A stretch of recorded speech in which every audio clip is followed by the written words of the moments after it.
What's up, guys? Coach Mike here. And today I'm introducing you to my online dynasty, the CCSL, full of coaches and online sim players looking for a dedicated dynasty using real schemes and real game plans. We're going to start in week 8 here, where things finally start heating up with conference play and we start to see more head-to-head matchups. But first, we're going to take it back to week 7 and show you a few highlights from a couple games from before this week.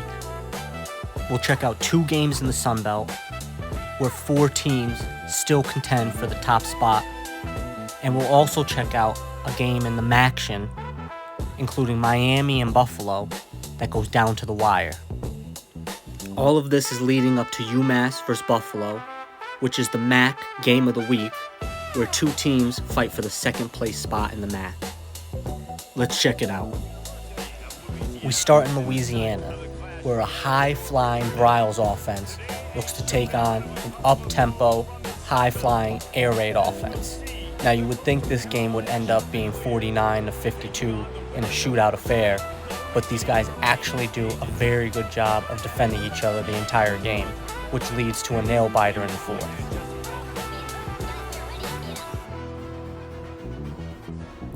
We take it to late in the first quarter, where Coastal Carolina becomes the first team to break the goal. They start in 2-back set, and Coastal Carolina decides to make a handoff to the left to their gadget running back, Thad Clapp. This guy seems to be doing it all for them. Almost a whole quarter's length later, Louisiana finally comes back and hits a drag route that takes them all the way down to the 1. Using an up-tempo attack, they get stuffed on first down, but immediately line back up and hand the ball off for 6. Goal again for Coastal Carolina. Looks like mesh, quarterback throws it and it's high, tip drill, and it's an interception for Louisiana. Ball spotted on the 1. Driving all the way down the field, Louisiana lines up in trips and throws a flat to their tight end, who takes it all the way down to the 1. Unsuccessful on their first down run, Louisiana then goes back to their tight end, who punches it in for a touchdown, 14-10. Louisiana's quarterback, Ajayi, with 176 yards through 3. First and 10, Louisiana sets up for a quick game, but is immediately intercepted by Coastal Carolina's linebacker, who takes it back to Louisiana's 15 and sets them up for a red zone opportunity. However, Coastal Carolina sets up for their pass game and throws an interception that sets Louisiana back up on offense. The turnover battle then continues as Louisiana goes vertical, only to throw an interception over the middle again to Coastal Carolina. This sets Coastal Carolina up for a big run game that brings them down to the 6. This was a great matchup all the way through and had great play calling. But in the end, Coastal Carolina's defense makes a big stop and stops Louisiana to get the win.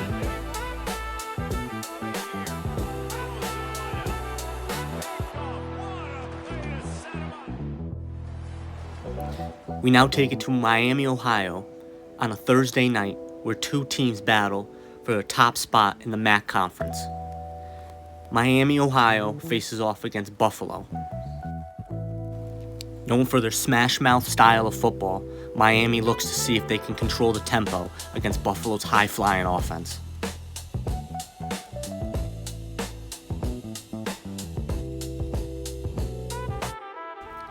Late in the first quarter, after nothing all game, Miami, Ohio's Tracy Abrams punches it in for a TD to go up 6-0. After getting nothing just about all game, Buffalo sets themselves up nice with a pass out of the backfield to the running back to set them up on a 7-yard line to go ahead and get in for a score. This will ultimately be a touchdown pass to their wide receiver, Tobias Kegler, their star receiver. Late in the fourth, with minimal time remaining, Seth Blue for Miami, Ohio shoves multiple Buffalo defenders off of him to punch the ticket for a go-ahead touchdown, which ultimately sets Miami up for the victory. The smash-mouth game proves resilient as Seth Blue punches in the game-winning touchdown, because then on 3rd and 10, Buffalo, with a second remaining, looks for one more heave, but is unsuccessful as Miami picks them off and seals the deal for the victory, slowly but surely climbing their way to first place in the MAC Conference.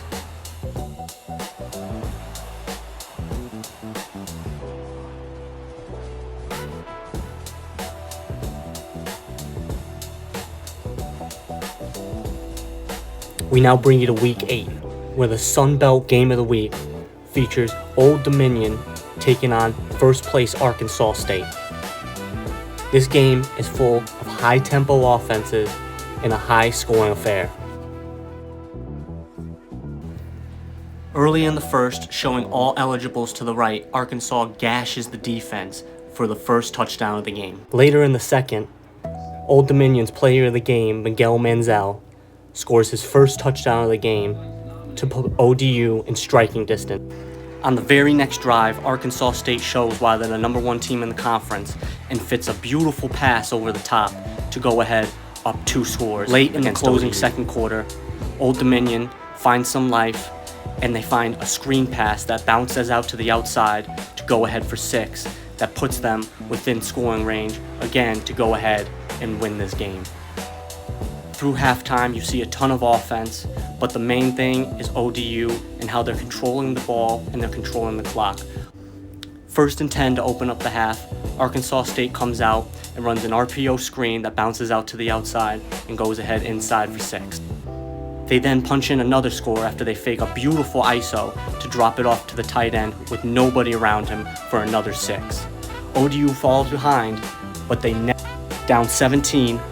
Old Dominion's offense stays poised and they stay patient, driving all the way down the field to put them in striking distance yet again, and it's Miguel Manziel again on the screen and takes it all the way in for 6. Starting to get late here in the fourth, and who else but Old Dominion's star back, Miguel Manziel, who punches it down to the 1-yard line to set them up for a touchdown play.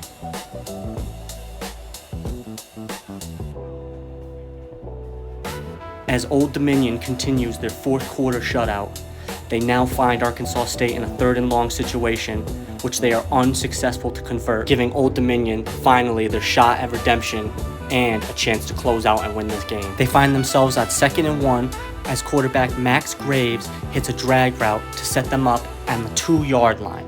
After a failed run attempt on 1st down, they then look back to go to their all-star, Miguel Manziel, and are unsuccessful again. However, on 3rd and goal, on a mesh call, Max Graves finds his receiver to put them up 35-31 and eventually seals the deal to beat the number 1 team in the Sun Belt. Big congratulations to Old Dominion as they started off the season very slow with minimal offensive power and now look to climb the top of the Sun Belt Conference. We now go to Buffalo, where 2 teams on the outside looking in look to secure another MAC win and keep their race for the championship alive. After a devastating loss in Miami, Ohio last week, Buffalo looks to come back and gain another win in their conference. While UMass, coming off another conference win from Eastern Michigan, looks to continue their success on the road. Middle of the 1st quarter, UMass's quarterback finds wide receiver Nick Manx in the end zone for a touchdown. This was a beautiful play, and this is the actual play from Lincoln Riley's playbook. Late in the 2nd quarter, Buffalo finds their tight end over the middle for a deep drag for their first touchdown of the game. On the very next drive, UMass's Javier Alcantara takes the longest run of his season all the way for a touchdown to put UMass up 17-7.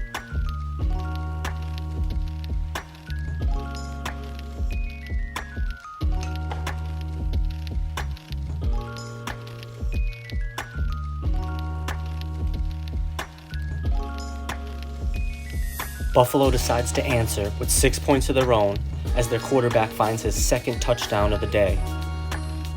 17-14 UMass.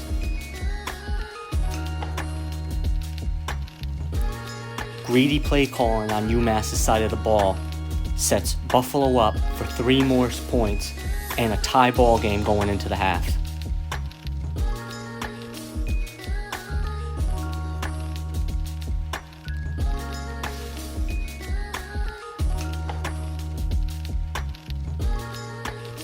All tied up in the third, UMass's quarterback finds Nick Mance again for an air assault touchdown for UMass. Buffalo capitalizes on an opportunity to get a fumble recovery in enemy territory, setting up the offense for goal line situation. And in just 2 plays, Buffalo finds their running back, Pat Church, in the end zone for 6 more points, 27-24 Buffalo.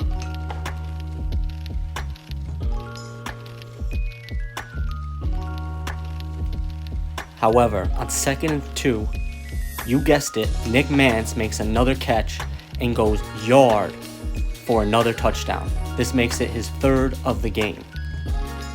The guy is an absolute all-star and NFL prospect should be watching right now.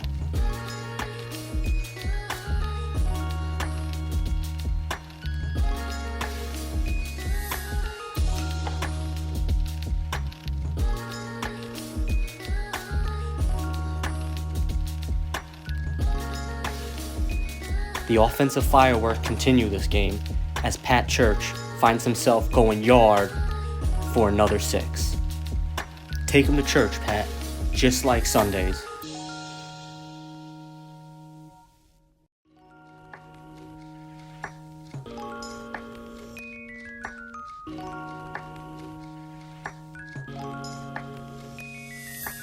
Wide receiver Nick Mance goes deep yet again where he finds another connection and takes it for a deep pass. This will ultimately set UMass up for a touchdown run following the next quarter.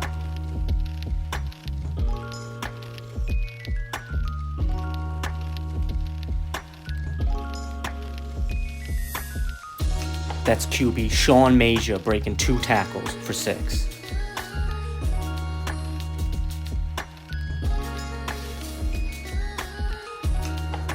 However, Buffalo shows no quit as they march right down the field and set themselves up for yet again another goal line situation.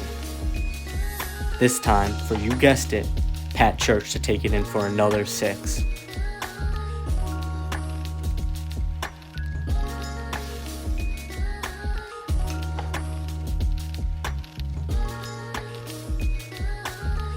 First and 10, and looking to just stay afloat, UMass calls Nick Mance into the backfield where he takes the handoff and takes it yard for his 4th touchdown of the game to put them ahead and ultimately to win the game for them. If this guy doesn't get National Player of the Week, he 100% deserves MAC Player of the Week. This is one of the best performances I've ever had by a receiver.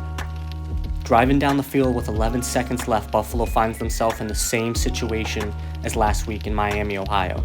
Their quarterback drops back to pass it, and it is caught for what looks like 10 yards, but the referee rules it short. Ultimately, Buffalo can't get to the line, and the game is blown dead and ultimately over, giving UMass the conference win.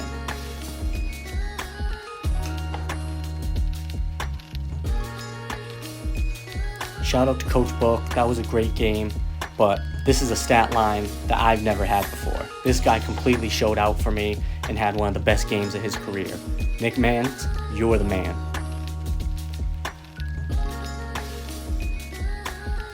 I just appreciate you guys so much for watching the video, and make sure that you check in next week because the MAC championship is really heating up. We got about 6 users that are basically still have a shot at the MAC championship. It's getting really good, and we'll keep an eye on the Sun Belt and what's going on because right now it looks like it's Coastal Carolina, Old Dominion, and Louisiana leading the bunch. But you know, it's anybody's game. Thanks again, guys. See you next week.